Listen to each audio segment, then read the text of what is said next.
When I was in middle school, I had this best friend. Her name was Sarah, and we had been best friends since elementary school, about third grade. We lived next to each other, so we did everything together, and even our families were becoming really good friends. So seventh grade comes along, and we start meeting new people and get invited to sit at a lunch table. So I sat down at this lunch table with the girl that had invited us. Her name was Slajana. And Sarah came along with me.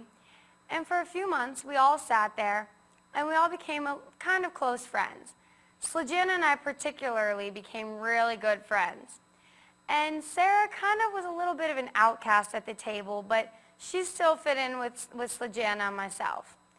So as the months went on, there was some talk about behind Sarah's back when she was getting lunch.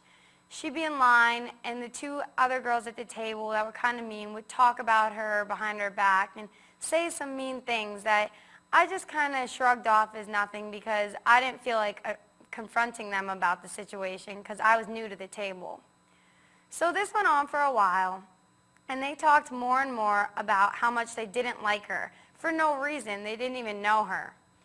So Slajana and I were becoming really good friends, and Sarah and I still were very, very good friends. As the weeks went on, there was talk about kicking her out of the table. And I didn't understand why they wanted to kick Sarah out of the table. They didn't even know her. I didn't think it would really happen. So one day, Sarah walks into the lunchroom and goes to get her lunch. Slajana and I sit down and hear the two heads of the table talk about how today they're going to vote Sarah out of the lunch table. Slajana and I just couldn't believe it. So Sarah came over and sat down with her lunch, and it got really quiet. These two girls that were the head of the table, kind of snobby, they looked at Sarah and said, "Sarah, we have something to tell you." They said, "No one at this lunch table wants you to sit here, and I think we're going to kick you out." So then they continued to say, "We're going to take a vote, and everyone that doesn't want Sarah sitting here, raise your hand."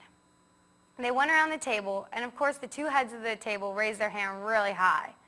The other girls at the table just didn't really know what to do, looked kind of shocked, and just sat real silent and slightly raised their hand. Slajana and I were just stunned, and we didn't do anything. We didn't raise our hand. We just kind of were in shock. Sarah looks around at all these people raising their hand. Not only was Sarah watching this, but the entire seventh grade lunchroom was watching this. They all knew what was going on.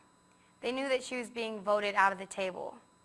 Sarah had to stand up in front of everybody and walk away from the table and go to the front of the lunchroom where other people that got kicked out sat.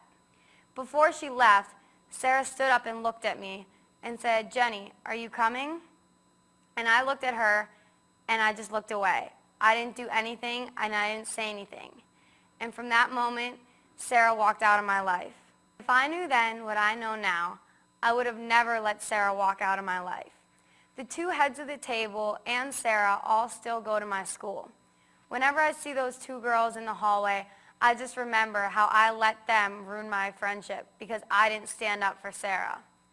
I still don't talk to Sarah anymore, and it really upsets me because I'm a senior and I have yet to apologize to her.